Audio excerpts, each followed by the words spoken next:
Welcome to Banyan Books, Branches of Wisdom, celebrating the joy of bright ideas and heartful lifelong learning. Branches of Wisdom is a series of intimate conversations with the world's most influential authors and visionaries. We explore spirituality and the human mind, ecology and culture. Most episodes are recorded with a live audience. You can join our live events and submit questions to your favorite guests. Check out our upcoming schedule at banyan.com. Since 1970, Banyan Books has been a rich oasis at the crossroads of wisdom and philosophy, offering resources for humanity's evolving paths. We're a locally owned, independent bookstore in the heart of Vancouver's Kitsilano neighborhood. Visit us in person or shop online at banyan.com. Please subscribe, follow, like, and leave your reviews for the podcast. And now, enjoy.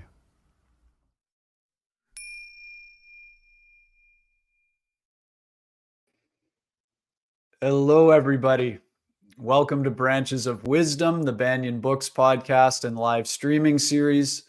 I'm your host, Ross McKeechee, and very, very excited and honored today to have Sophie Grégoire Trudeau as our special guest.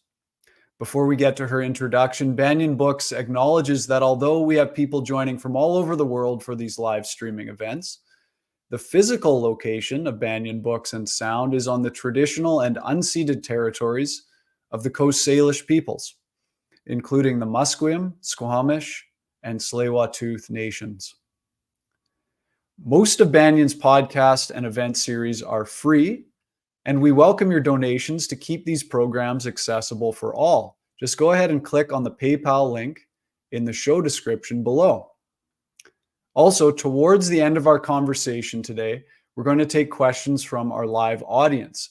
So if you'd like to submit questions, please email them to us. So I'll get you to take down this email address right now: events, events, at banyan.com. And remember, Banyan is Y-E-N, BANYEN.com. So email your questions to events@banyan.com. There it is on the screen.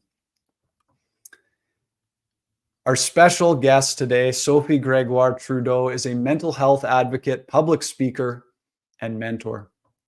Over the past 20 years, she has been an ambassador and champion for youth self-esteem, gender equality, emotional literacy, and physical activity.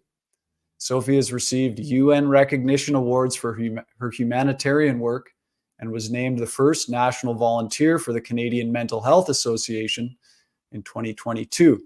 She also serves as Youth Leadership Global Ambassador for Plan International Canada. A mother of three, Sophie is a certified yoga instructor and an adventurous outdoor sportswoman. If you'd like to learn more about our honored guest today, you can visit her website, which is sophiegregoiretrudeau.com. Banyan community, a very warm welcome for Sophie Grégoire Trudeau. Hello, hello. It's later where I am than you are. Yes, it is. Hello. Thanks so much for joining us at this later hour. Listen, can I just say, Ross, how, for years, first of all, the West Coast it's just such a favorite place of mine, and I love visiting. And every time I'm there, usually I'll go to Banyan Tree, and this is like more than a decade ago. And the first time I walked into the bookstore, I'm like, can I move in here? I want the chimes, I want the books, I want the knowledge, I want the people, I want the vibe, I want everything. And it's such an honor for me to be able to meet with this community. I can't tell you how much I feel very lucky. Thank you. Wow. Thank you. Really, we're honored to have you here. So thank you for taking the time. Let's have fun. Yeah. This is such a wonderful book, and it weaves your personal story with all of the latest research on mental health and emotional wellness and human development. I'd just like to pull a quote from the book's intro. Of course, it's called Closer Together, Knowing Ourselves, Loving Each Other. In the book's intro, you tell us that in Canada alone, mental illness costs the country an estimated $50 billion a year. You then say that most people who die by suicide are considered to have mental illness, which also increases one's risk for diabetes, heart problems, and high blood pressure, to name just a few. So I'm curious, because you've been a mental health advocate for over 20 years now, and you've really used your position as an advocate. Is this book just an extension of that work? What was the inspiration for writing this? Actually, you know what? When I launched my book in Vancouver a couple of weeks ago, my friend and ally, Dr. Gabor Maté, whose comment you will find on the front jacket of the book, he looked at me on stage and he said, UBC actually, and he said, Sophie, this is kind of your love letter to the world, isn't it? And I was like, I just teared up instantly, because first of all, he knows me and he knows how much of a tender heart I am. But at the same time, I realized that in some ways, it's exactly what it is. Because in a world and in a time where we live, and it's where it would be so easy to be, ironic and disbelief, unhopeful, scared of what's happening to our world and to our populations and all the injustices taking place and all the movements of population and of mind and body that are stuck in an alert mode, that are stuck in fear and a fixed mindset. That's very dangerous for our democracies and our livelihood and our capacity not only to survive but to thrive as humans in our own bodies and minds and psyches and lifetime, how many you believe one might have. It's important because I realized that as an only child, I fell in love with humans as they were a source of nourishment for me. I grew up alone in nature for a long time. From 0 to 4, I was like free, clothed, unclothed, hair all over the place. My parents were nature lovers, and they really, allowed me to explore the great outdoors and to be in connection with nature. And I developed a great solitude, which is the greatest gift of life, to be able to sit with your silence without feeling overwhelmed, but also a very deep loneliness. I was alone very often. I internalized the pressures between my parents. Long story short, like every human being, I have my own story. But human relationships, not only are our brains wired to receive it and to need it, but I fell in love with humans. I fell in love with life in a way that it was like an inner poetry for me. So after having suffered from eating disorders, after having had my own life experiences, my own sadness, my own frustrations, my own anger, my own disbelief through my teenage years and adulthood, and still today in some ways, I don't have it all together. I realized that this love for humans, I think it's curiosity.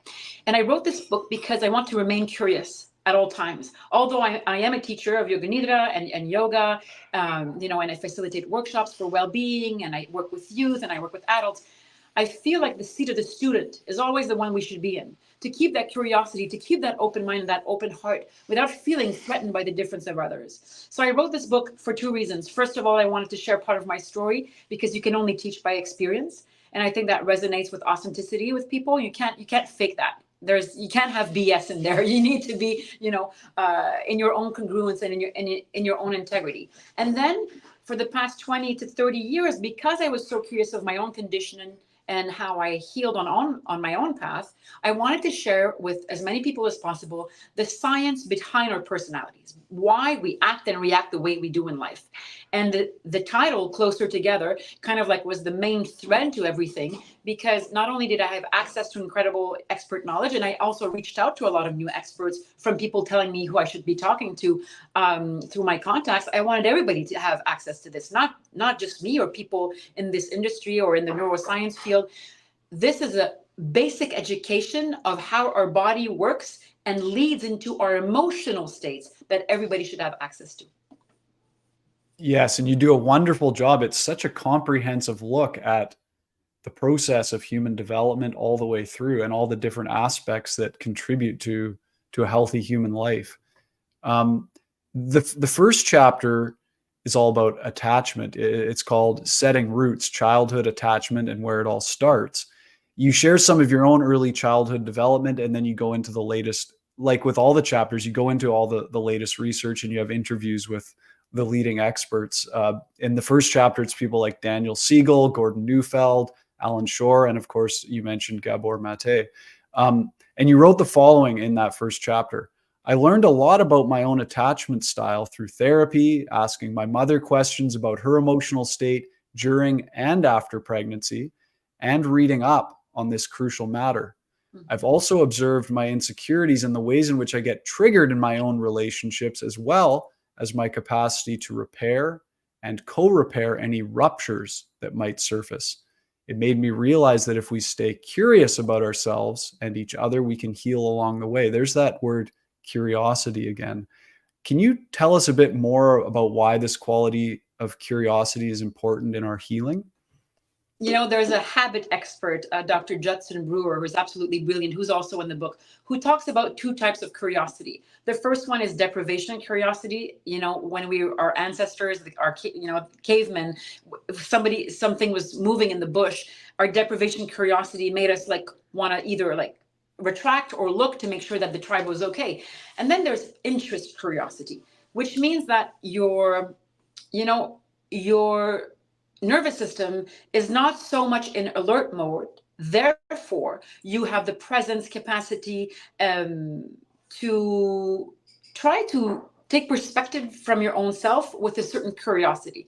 So remaining open without judging. And I mean, we do it all the time, right? When we listen to somebody, sometimes I have sometimes of a savior predisposition. I want to find a solution, whether it's for my kids or for my friends. And we want to help heal. We want to find the solution. We want to find the answer to the equation.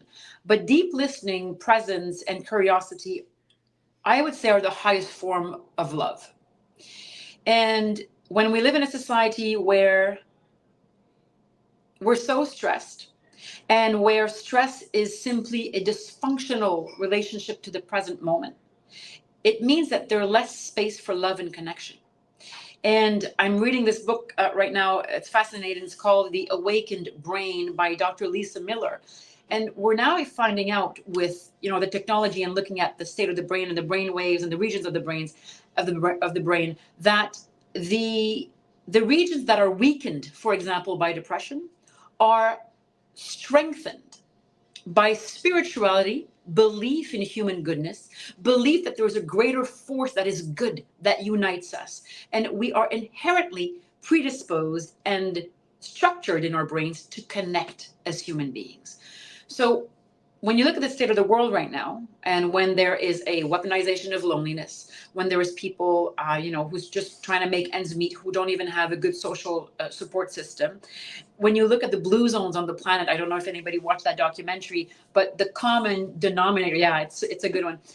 The common denominator is so a good group of friends. A good community, a good social group that validates your reality, that validates you for who you are, and that brings joy, playfulness, and humor. Because all this path of self-knowledge and awareness, it can be quite serious, yes, because it demands that we get a little bit calmer and more serious, but it should be still playful and fun to discover. So for me, curiosity, I was raised saying, my parents told me, go say, hello, my name is Sophie, do you want to play? I was like, I don't know, 5 years old and up. I'm still this way at 49. I'm still kind of like trying to sniff out who's in front of me. And I kind of want to play. I want to see, who are you about? Can we play? Can we have fun? Can we discover life? Can we experience together? So I think that this curiosity is probably one of the most important things in life, to keep that inner child alive. And maybe we can talk more about the childhood bond of attachment and why some of us feel less safe in that open curiosity, in that caring presence, because we didn't really experience it as a young child. So I'm trying to understand humans better so I can understand myself better and I guess serve better in many ways. Yeah. Well, I mean, to get more into the attachment, you speak to a lot of experts on that. Of course, Gordon Neufeld as well, who co-authored with Gabor Maté, Hold On to Your Kids. Can you talk a little bit about your experiences speaking with him and what you learned there about attachment? Dr. Neufeld almost brought me to tears. He is a wise man. We need more of him. He had so much to say about, growing up. It's like a plant. You never stop feeding the roots. just feed the plant. You have to always go back to the roots and the earth in which it grows. If that is not enriched, if the soil is not enriched, then the rest can't grow properly. And it's kind of the same thing for a child. If in the chakras, if the Muladhara chakra, the bottom chakra, the one that serves at our home, our solidity, our sense of belonging, if that's not well developed, then the whole rest of our system, in our bodies, in our minds, and what we think of ourselves and what we've been told from 0 to 3 years old, the way your caregiver holds you, looks at you, rocks you, feeds you, plays with you. It's called epistemic trust. It builds a certain trust into your brain, and it's really the right, now I should be doing the opposite because I'm mirroring, but the right brain hemisphere, which is your emotional center, because the left brain hemisphere is more your cognition, logical thinking, mathematical thinking. So it's an unconscious dance between the right brain of the baby, we're all babies, and the person who was taking care of us. I'll give you an example. If, for example, I don't know, you were sad and your parent took you in their arms and calmed you, was it until your whole nervous system settled, tears are gone, you hear the sigh of coming back into calm, everything's okay, I'm safe? Or was it until midway, still crying a bit, it's going to be okay, I got to go take care of your brother and sister now, you're going to be okay, baby, okay? So all these little examples here and there really set a tone. And now I used, nobody should feel guilty about what I just said as a parent, right? I'm sure I've done it myself, but there are more serious situations. And let's remind everybody here that trauma is not only, and this is Gabor Maté, trauma is not only something bad that happened to you. And I'm sorry to hear stories, of abuse everywhere, unfortunately, but it's also what should have taken place that never did. That's also a type of trauma. And because we all need human connection and deep emotional nourishment, crumbs here and there are not enough. Therefore, we carry this trauma and this wiring from 0 to 3, right brain to right brain unconscious dance, and it sets a tone, a symphony, a symphony in our brains that we carry in all of our adult relationships today. So if ever you feel that your 4 or 5-year-old active, child is still not present today, please read the book, because you'll see that science is really showing us that it does. Now, this doesn't determine our whole personality, and we can't, jump to conclusions here, but it does really set a tone on which we build. Therefore, if I have a sense of abandonment because, I don't know, my dad was emotionally absent, when my partner tells me, no, I don't really want to get together tonight. What? Like, why? Oh, right? So we all have our little patterns of why we get triggered easily, how we face conflict, how we take criticism, because our bodily state will dictate in a big part our emotional state. What's one of the best starting places for someone who's exploring attachment theory, attachment style, do you think, for just beginning, that gives them a good snapshot and overview? I would say to get as much information as possible before jumping to a conclusion. The main 3 categories are secure, insecure, and disorganized. And in secure and insecure, you can be more avoidant, more anxious, ambivalent. So these are all predispositions. You can take a quiz. There's a quiz in my book that you can just, have fun with to see a little bit of how you feel through all of this. But I would say ask questions to how your mother felt when she had you in her belly, what kind of conditions, her pregnancy, what she went through during pregnancy, how was it in the first years of life. Usually parents have answers to that.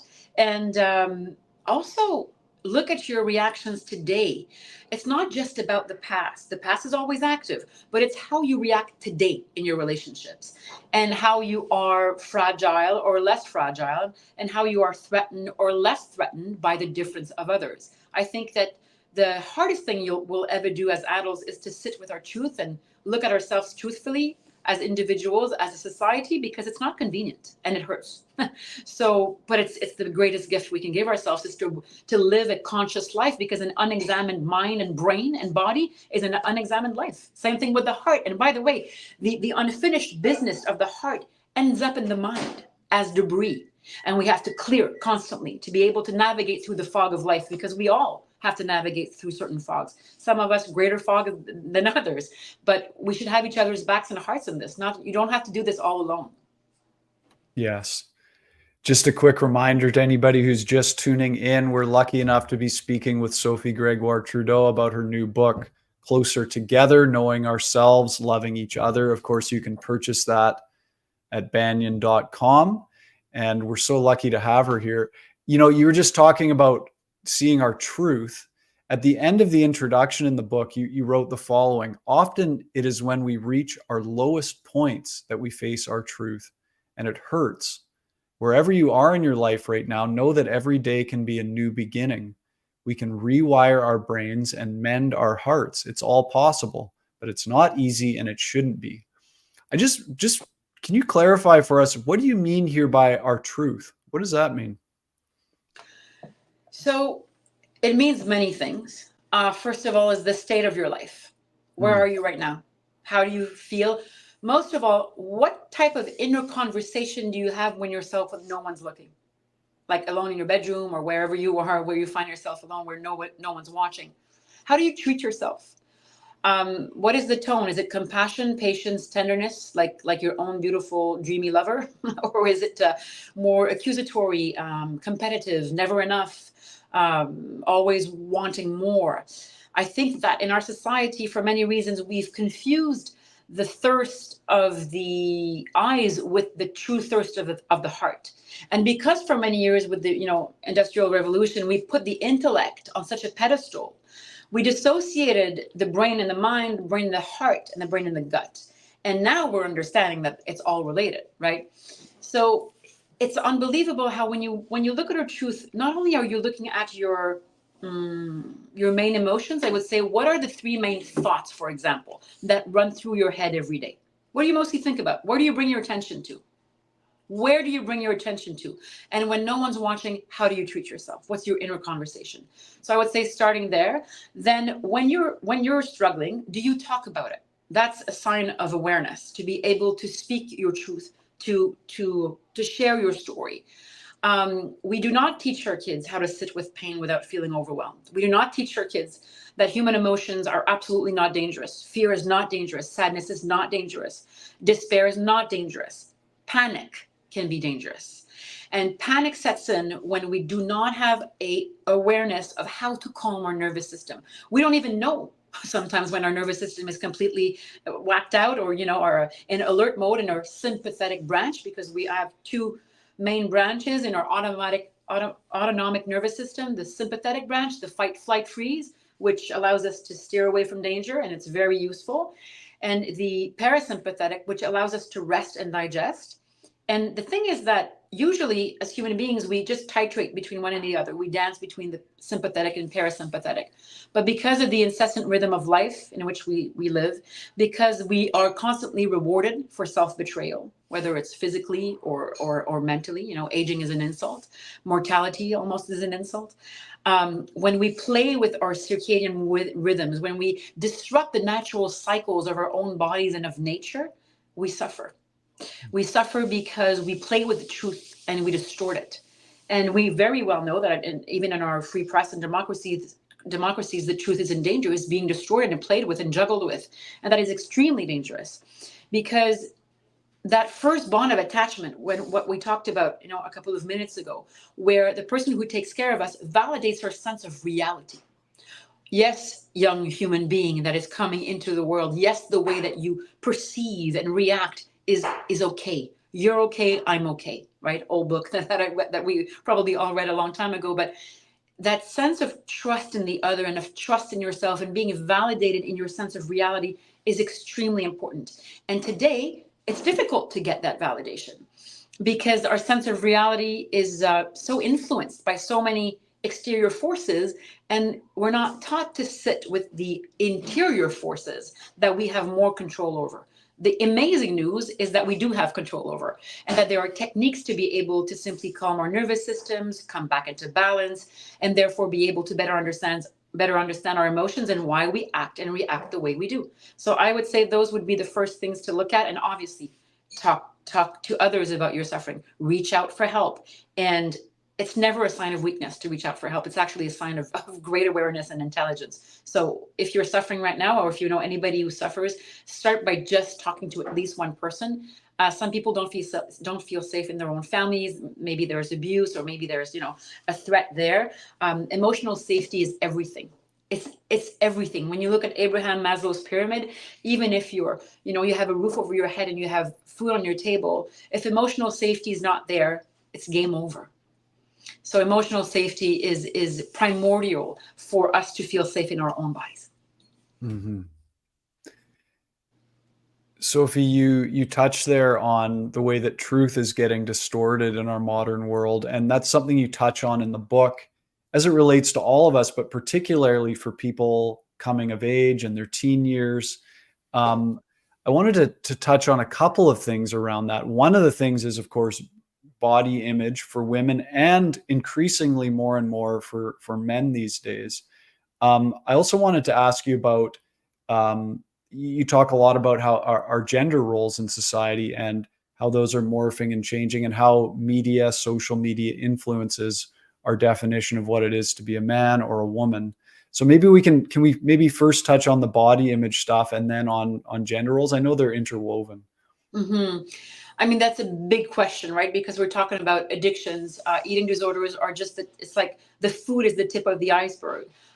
We all have micro addictions in our lives in some way or another. You can think about what yours would be right now, but we all have little ones or full blown out ones. So almost all addictions stem from a deep emotional need that has not been nourished and that hasn't been responded to. So when we try to numb the pain because we have not found a sense of control or a sense of safety in our own bodies and in our environment, we choose a drug of choice. Mine was food. It could be television, it could be sex, it could be relationships, it could name it, right? Body image comes in there at a time where we spend so much of our thinking mind on how we look, instead of just being in movement, being in tune with nature, being in connection with other people. And because we are presented with images at such a rapid rate and nonstop, this rhythm is not a rhythm that the brain is used to. And a healthy brain and mind is usually one that's in tune with the rhythm of its environment. Okay, Dr. George Nordhoff at the Royal Ottawa Mental Hospital wrote a book called Neurowaves, and he was explaining to me that, for example, a depressed brain, when you look at the brain waves of a depressed person, everything is much slower, very difficult to get out of bed, feels overwhelmed by the pace of life, cannot move forward, seeps into darkness. Before this happens to somebody, this is really important. I have chills when I talk about this because there's so many people suffering. Before going into depression, the body and the brain tried all systems of safety. It tried to go in alert mode nonstop to soothe itself, to find comfort, because our primitive brain is 200,000 years old, and it wants to steer away from danger and find comfort. But when all these systems have been tested and have failed, we go into depression and lower energy and cathartic energy, and just like really slow moving, very difficult to feel that we're in tune with life and others. And that's an incredibly difficult place to be. So we can never judge each other for our suffering, because I say this often, and I think when I said it 20 years ago, people were like, what do you mean? And then when I say it today, people are like, yeah. And it's not because these words belong to me. This would be condescending of me to think, but we're all one trauma away from each other. It takes one dramatic life event to change your brain and to change the way you interact with yourself or with others, or a series of little traumas that are just chronic. They don't even notice. And at some point the body says, no can do, ma'am. I'm done. So a lot of people are having symptoms, whether it's arrhythmia or panic attacks or feeling overwhelmed by their emotions. If we taught at a young age how to regulate our own bodies, how to breathe properly. Most of us don't even know that when we inhale, the belly should be expanding. We're holding everything in because we wear freaking tight jeans and fashionable clothes that don't allow us to actually really breathe properly. This is real. This is happening, and we're swallowing that pill in many ways because it's the only culture that we know. But I think that there was a lot of awakening right now, and a lot of people are finding out that enough is enough. And I know that I'm going to I don't want to say fight because it sounds aggressive, but let's come closer together, no pun intended, so we can become more aware of our own patterns, and how we don't have to be, always molding ourselves trying to fit in, because that's the opposite of being authentic and leading an authentic life. You have so much passion. I've listened to other interviews with you, and hearing it now, there's so much passion here for you. When did that start in your life? What's this origin of this passion? You know what? I do ask myself still at 49, where does this come from? I know my father has a deep respect and poetry for life. He called nature his ultimate muse. My mother is a sensitive romantic. I think we're lovers. Like it's just in my blood. Even if I try to not get like spoken to by the whispers of the wind, I can try, but it's not working. I still listen to it. So I think it's a predisposition. It's a way of being. It's the love that my parents both had for life. They both really did. They still do. Unfortunately, there's addiction on both sides of my family. And as anybody else, I'm seeing my parents age, and I'm an only child. So, I feel very responsible to be walking with them on this path. And I think everybody kind of feels this way as we grow older. And I'm also very much more aware of my own mortality and, my own aging process. And with two beautiful teenagers and a 10-year-old who are teaching me so much about myself, and who I'm actually watching, witnessing, growing through their own pains and suffering. And it's a privilege. It's not easy, but it really is a privilege, because it reminds us of what I've been through, what we've been through, right? We all remember this. And we're going to we can navigate our way through this, and we can actually grow and become such sensing beings in tune with our intuition, in tune with others' emotional states, without feeling overwhelmed by others' emotional states, if we work at balancing our own. And I think in a way it's practicing wisdom and love. And this doesn't belong to only sages and monks. We can incorporate this in our daily lives, in micro moments every day. If we can take 50 emails a day, we can take at least 15 minutes to breathe properly. I just want to remind our live audience, we're going to be taking some of your questions for Sophie. So go ahead and email them to us. You can send them to events@banyan.com. events@banyan.com. So go ahead and email your questions, and we'll get to some of those in a little bit here. I wish I could see everybody. I know. I know. We love you out there. Thanks for being there.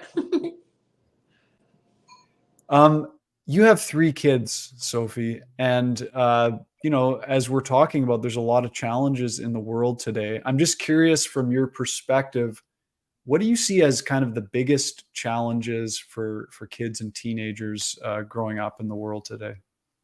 That's a big one too. I would say to develop discernment and perspective in regards to the culture that they live in. To be aware of the good forces and of the bad forces. I want my kids to be raised in a family where I'm not afraid to send them out into the world. I want them to see the world for what it is. It's not always pretty, far from it, but there's also incredible human goodness everywhere, and good people doing good things. And there is no option for putting our hands down and not doing anything about it. The world is counting on us in order to evolve to a place where there's more peace and less division and polarization. But that will not be possible with the level of stress and anxiety that people are feeling. And there is a way to calm our nervous systems. And they are more simple techniques that people think they are. And it doesn't take 5 hours meditating in a cave. We just have to continue to come together to practice. We have to come together to tell each other, we're not going to accept this of how we're treated, or how the big media or social media are telling us what our value is. This is all fiction. And sometimes a great therapist, Dr. John Gray, who's in my book, said recently, he said, Sophie, the miracle is in the poison. And we're not saying here, oh my God, we should inflict poison or swallow the poison in order to or plants or whatever, in order to find out who we really are. But it's true that the miracle is in the poison, because the light remains hidden sometimes in our suffering. And the suffering is the gift. It might be wrapped in the nastiest, smelly, disgusting looking paper, but in there is a miraculous potion. And that's called presence and awareness, and looking at ourselves for who we truly are, and holding each other.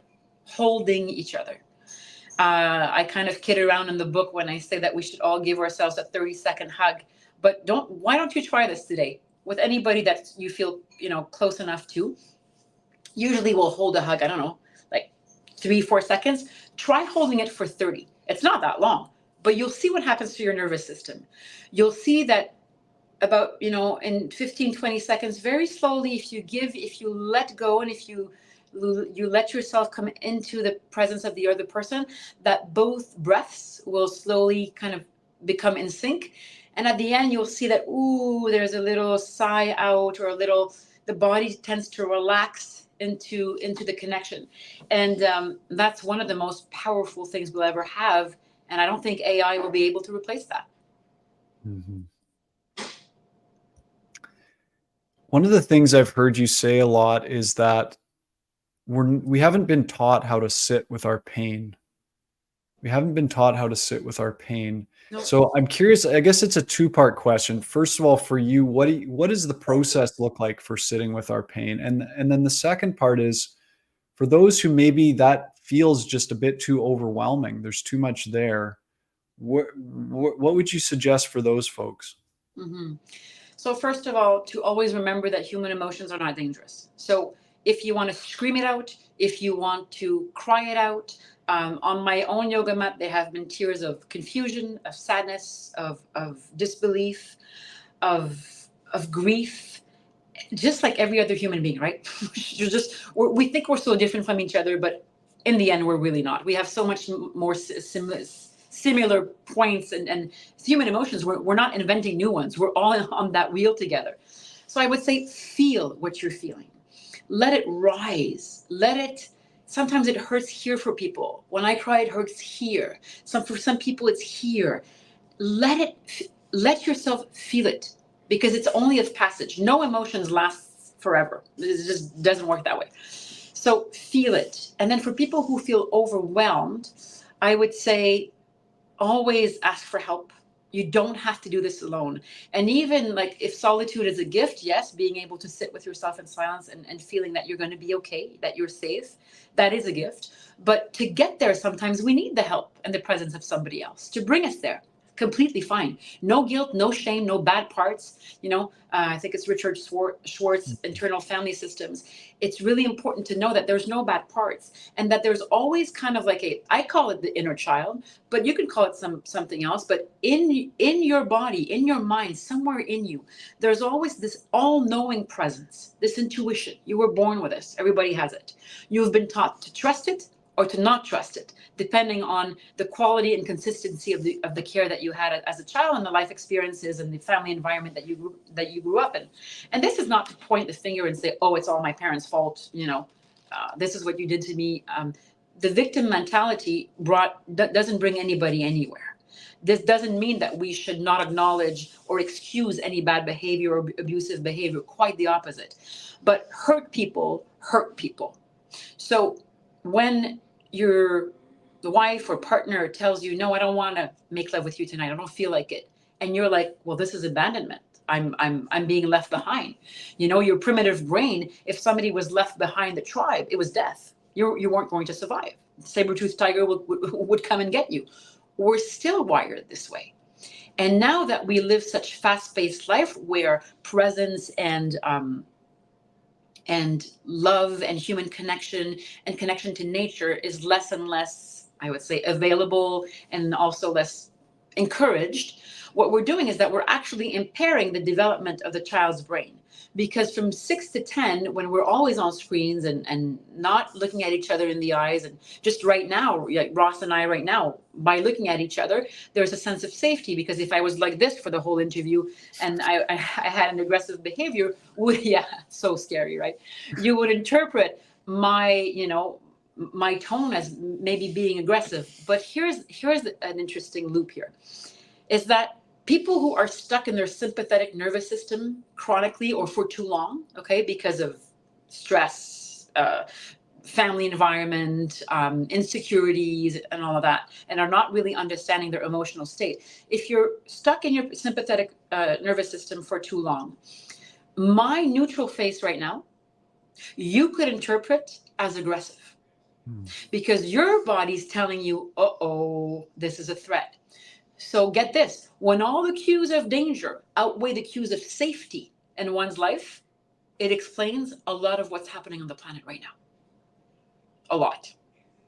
And when you look at, movements of polarization, of division, of fear, of ignorance, trying to trigger people's insecurities, and, through a way where it's very interesting, because David Livingstone Smith, who's an expert on dehumanization, who I interview in the book, he talks about the 3 phases that, some, I would say, bullies or insecure beings, dysregulated beings and leaders, that they employ in order to manipulate masses. And this is true for young boys in good families, with the Andrew Tates of the world. And it's true with workers who feel unsafe in their working environments.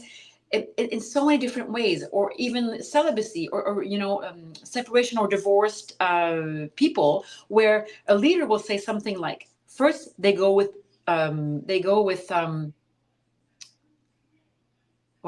blame, paranoia, and so depression, blame, and paranoia. So depression, yo, dude, look at yourself in your 1.5 apartment room. What happened to you? You poor fellow, man. I stand with you. It's gonna be okay, man. Okay. So that kind of setting in the depressive tone. Okay. Then comes the blame. It's your wife. It's your wife's fault. I'm telling you, these women, they're taking over. Okay. I'm just taking a little example here. And finally, paranoia. Sounds all too familiar, sorry. Right? Whoops, sorry. Not me. I just hear it out there so much. Just to clarify. It's out there everywhere. It's out there everywhere. And then the depressive state, the paranoia state of you're not safe, man. We need to do something about this. Quit school. Make sure you start making money now. This is happening, and it's coming into little circles here and there. And because it's uncontrolled, and because people don't even take responsibility, it's out there on social media. They could put whatever they want out there, and then this hits our young people's brains and minds. Very dangerous. We got to be more aware. Absolutely. Sophie, before we get to some audience questions, a reminder to everybody, you can email your questions to events@banyan.com, BANYEN. There it is on the screen for you, events@banyan.com. We're going to get to those in just a couple minutes. Towards the end of the book, you do talk about the vagus nerve, which is a really important thing to understand. I'm wondering, maybe you can tell us a few of the key points that people need to know about the vagus nerve, and then maybe guide us through a little practice for the vagus nerve. This is fascinating. And to be honest, I only learned about this through the past years. And I've been, teaching yoga and how to calm the body in so many ways so we can calm the mind. And the human body needs to move. We need to move. We're not supposed to be sedentary, sitting at our desk all day. So without proper movement, there's a kind of nervous fatigue that sets in. And that nervous fatigue brings us sometimes into more of an alert mode that we should be in for absolutely no reason of that we're just not moving. So the vagus nerve, every human being on the planet has one. It's the longest cranial nerve in the body. And it starts at the brainstem, goes down into the throat region, chest region, thoracic cage, and lower up all the way to the lower abdomen. And it's responsible for salivation, pupil dilation, heartbeat, breathing, digestion, and more. It's called the vagus nerve because it's kind of wandering. So it has like all these little tentacles that go everywhere throughout the body. And what's the most fascinating thing is that it has 2 main functions. The first one is to to be able to communicate with the organs. So the brain goes to the heart. Heart, are you okay? Heart goes, yes, all good. Okay, fine. We continue in our lives. And then it allows you to really lean into your parasympathetic mode, which we explained a little bit early on, which is your rest and digest. Super important to be able to decompress and relax. But we live in a society that tells us that we're not worthy of rest. So as we integrate this ridiculous knowledge, we are suffering. People are not sleeping. Sleep disturbances and insomnia are an epidemic in themselves. Mental health issues are the number one cause for absenteeism at work. I think it's on the top 4 expenditures in hospitals across this country. This is real. We're dealing with dysregulated nervous systems everywhere. So the vagus nerve is easy to be able to, I would say, to influence the tone of the vagus nerve.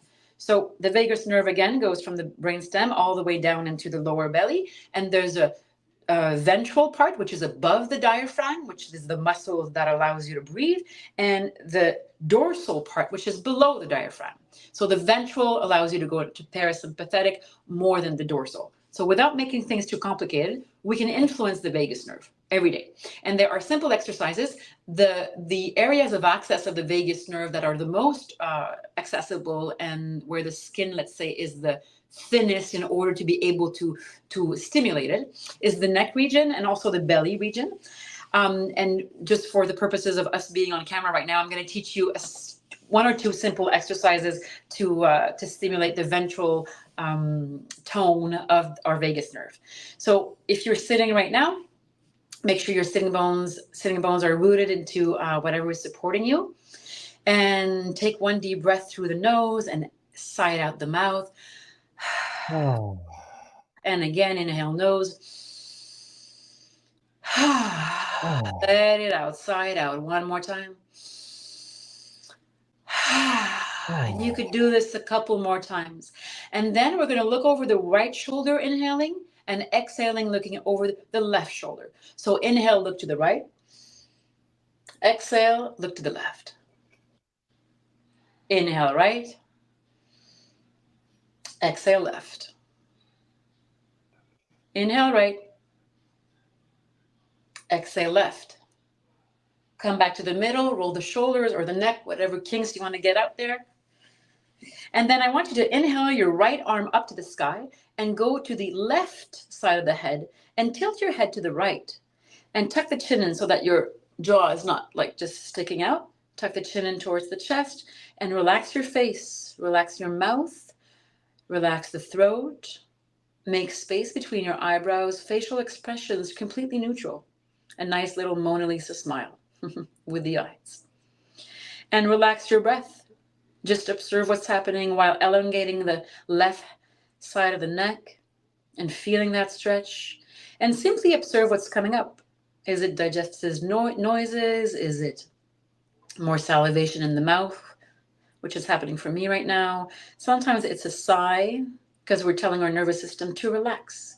Now take both eyes, stay exactly where you are, and both eyes gaze up to the opposite corner of where your head is leaning to. Both eyes gently gazing together towards the opposite corner of where your head is leaning to. And just for another 10 seconds, very slowly, just observe without naming or judging what you sense in your body. No thinking here. There's no need to think. No need to control or perform. Just be here.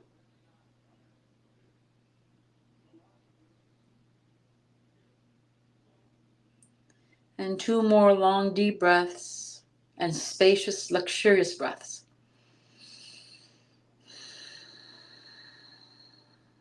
Hear your breath. You got a number 1 ticket to the first front row of your own breath. So come back up very slowly. Be careful. And roll whatever needs to be rolled. And finally, we're going to inhale the left arm forward, take the opposite side of the head to the right, and lean it to the left-hand side of your shoulder. Make distance between the left earlobe and the left shoulder. Relax your mouth, relax your throat, relax your forehead. Tuck the chin in a little bit and feel the stretch on the right-hand side of your neck. And let the breath be just where it wants to be. No need to change anything. And with both eyes, look to the opposite corner of where your head is leaning to.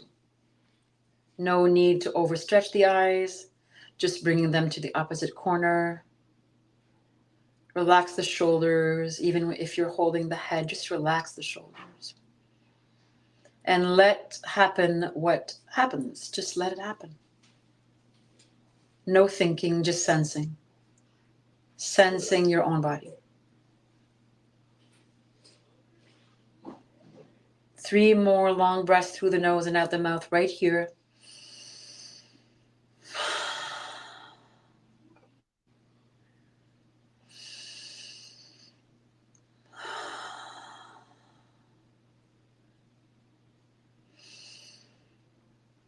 And very slowly, with care, come back up. You can even hold yourself in your head to make sure that you do it gently and roll everything out. And just right now, just place your hands on your legs and just see how you feel. Maybe it's 1% that shifted. Maybe it's 10 or 20, but something shifts. If you can't feel it, it's okay as well. Don't worry about it. When you do this more often, we took 5 minutes to do this? If we did this every day, a little bit when we're stressed or before a meeting or before having, a conflictual conversation with somebody, or after that you're feeling fired up and you're like, oh my God, I just want to you can do this and it helps. And it tells your system that you're safe. Therefore, you are interpreting other signals differently. I hope it helped a little bit. This won't solve world problems on its own. But imagine if we taught this to kids early, if we practice this in school, in communities, in working environments, in governments, and if leaders across this planet, I'm sure you can think of 1 or 2 right now who actually look like they're dysregulated in their faces and through their facial expressions. This does have an impact and it really helps. That was wonderful. Thank you, Sophie. And yeah, I can see just these little baby steps, learning how to work with our nervous system, with our bodies, with our breath, understanding our emotions, understanding our influences. I'm so excited that a person with your position in the world is doing the work that you're doing. I think I must speak for a lot of people when I just express gratitude for that.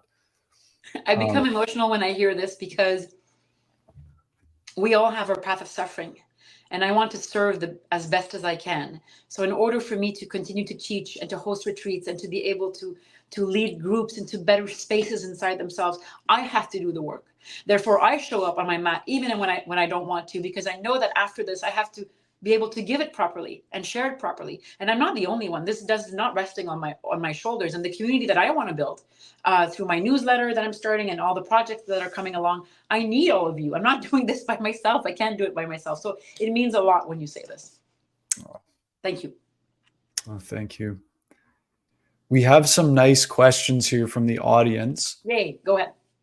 The first one is from Maria, who says, as a spiritually sensitive person who has had the rare experience of having a close-up look at the world of politics and people working in that field, what is your sense of that world of politicians and politics? What did you learn from that experience? First of all, what you see and read in the media is not what happens in real life. Unfortunately, there are some people who are completely, let's use the word dysregulated, okay, who are in leading positions throughout this planet and who are not doing the work of self-awareness and who are not able to reset their nervous systems. And, hate stems from a deep need for human nourishment and emotional nourishment and connection that never took place. So I have seen firsthand in front of me, yes, some leaders who are dysregulated and who you look at them and you're like, they're not even adults. They're still in their childish ways because they don't understand who they are. But they are more responsible, mature, incredible, devoted, sacrificing their family life every single day to serve their country here or abroad. I've met thousands of them. And what's the most unfortunate thing is that some of the people who are not in there for the right reasons are tarnishing the image of what it means to be in service to your community. And that is really unnerving, and it's scary, because who else is going to want to go into politics with, bright minds and good hearts, knowing what cost it has for family and and the paysage, the landscape in which people are evolving. And I've seen as well many female ministers and members of parliament being bullied in their daily lives, and like up to death threats, and really incredible things. And I have experienced it as well.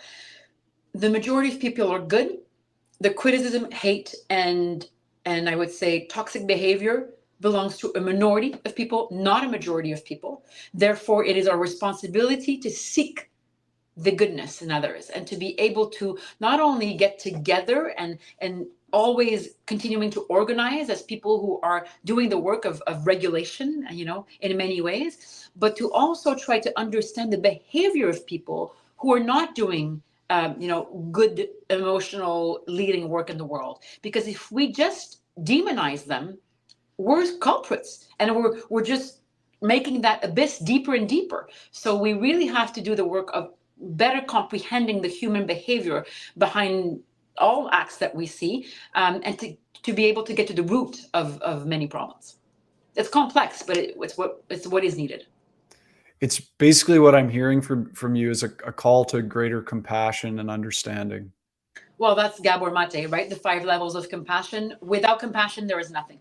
Absolutely nothing, because compassion is curiosity, and it's not just, I feel for you, I'm really sorry for what you're going through. Is this could be me, all one trauma away from each other. So if you live from this place where you feel that the way that you live and your notion of success is not just being recognized, but contributing to the greater good, then when it's time to give back, or to go to the voting booth, or to interact with somebody that you separated from, or to be able to face conflict, you don't take things as personally as a lot of people do. And that's the 4 agreements. One of the great lessons is to not take things too personally. But in order to not take things too personally, it means that you have to do the work of regulation, emotionally, physically, so that you're not threatened by the difference of others. Right. So we have another question here from Michelle. And just a note that, Michelle, thank you for your question. It was quite long. So our wonderful producer, Jacob Steele, has summarized the essence of the question for us. So apologies for that, but we wanted to get your question in because it's a good one. So Michelle asks, how can we promote a shift towards a more balanced, caring society, especially in our personal and professional circles, given the resistance to change from current power structures? Great question. I'm going to bring it back to safety. What is safety? Safety is not just the absence of threat. Again, this is Gabor Maté. Safety is not just the absence of threat. It is the presence of connection. You will not get the results, the wealth, the success, the cohesion, and the congruence that you want without safety. We come into this world to be attached healthily and to be authentic. But what is authenticity? It's being able to express who you are without changing your behavior to fit in. We all do it.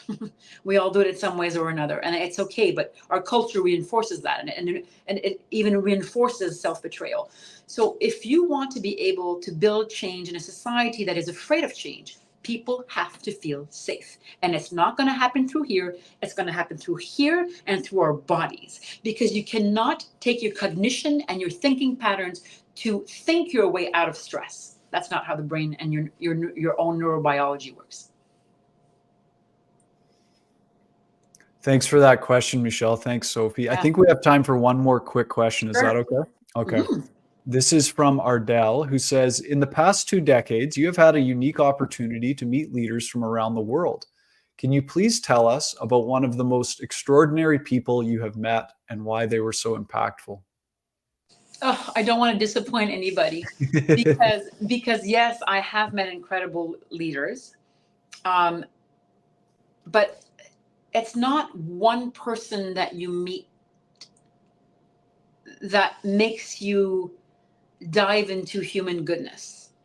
It is the thread that connects all of this goodness that I've found in farmers that I've talked to that are not in politics, or leaders. Yes, but it's the thread of connection, and it's the recognition and the awareness that this brings us closer together, that this binds us as human beings. Yes, of course, I've met really inspiring leaders and people who have used, I would say, sacrifice part of their lives really and their personal security, emotional security. And when we talk about safety, that's one thing that the landscape has changed, is that there's a constant threat to emotional safety and physical safety. And that's alarming. And I've seen firsthand what that feels like, and it's real. Whether you live in a home with 12 bedrooms and 7 cars and diamonds, or whatever your dream is, which is not mine, but whether you live there or in a tent, if you're safe in a tent and there's nobody watching you, you're safe. If you're unsafe in a big castle, you're unsafe. So we can't compare each other's suffering. This is how the body responds to feeling, emotionally or physically unsafe.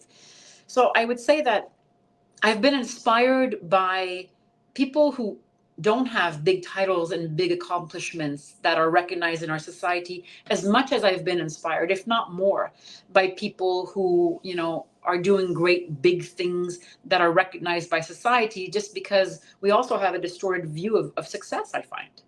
And I'm very wary of putting people on a pedestal and believing this celebrity status and fame. I think that's all part of the fiction and the illusion as well. And the moment you actually believe in that, you're kind of doomed. You're kind of disconnected. So I can't just pinpoint and choose people, they are extraordinary. It's about everybody coming together and what holds us together. That's what really inspires me. Beautiful answer. And that's really what your book is about. Just a reminder to everyone, Sophie Grégoire Trudeau, we've been lucky enough to be speaking with her this evening. Her book is Closer Together, Knowing Ourselves, Loving Each Other. You can get it at banyan.com or come in person and grab it. It's a wonderful book. Sophie, I'm so honored that you took the time to be with us today. And I just want to leave it to you. Anything you want to leave us with? Is there anything you want to tell people about, ways they can connect, or things you're working on that we should know about? Well, I'm working hard on making some projects come alive to be able to get more knowledge to as many people as possible. And to build these connections, you can go onto my website, sophiegregoiretrudeau.com, and sign in for the newsletter, because I just started it, and it's a way that we'll be able to build this community and stay in touch. I promise you it's not going to be boring. This whole journey is serious, but we don't have to take ourselves seriously. I think that's a big lesson too. And I don't want to ruin the end of the book, but I'll tell this to people right now. However you feel now, all I can say is that I loved you first. So we'll meet on the path, and I hope we'll have fun. And I wish everybody just the best to you and your loved ones. And just know that you're never alone.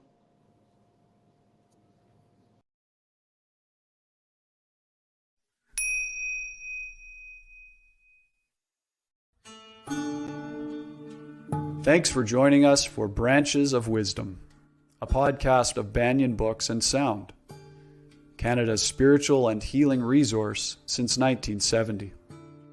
Our podcast producer is Jacob Steele.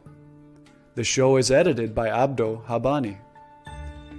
Watch all our conversations on YouTube by searching for Banyan Books, or listen on your favorite podcast platform.